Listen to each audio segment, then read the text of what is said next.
რუსთავი თბილისის მიმართულებით ავტობუსების დანიშვნასთან დაკავშირებით კონსულტაციები გრძელდება. ამის შესახებ ქრონიკას რუსთავის მაჟორიტარმა დეპუტატმა გიორგი ბეგაძემ განუცხადა.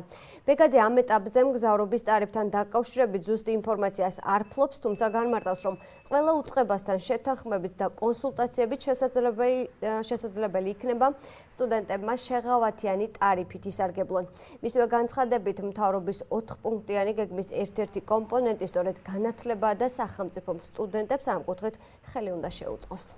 მოლაპარაკებები მიდის ყველა იმ უწყებასთან, ვინც ამ პროცესში ჩართული უნდა იყოს.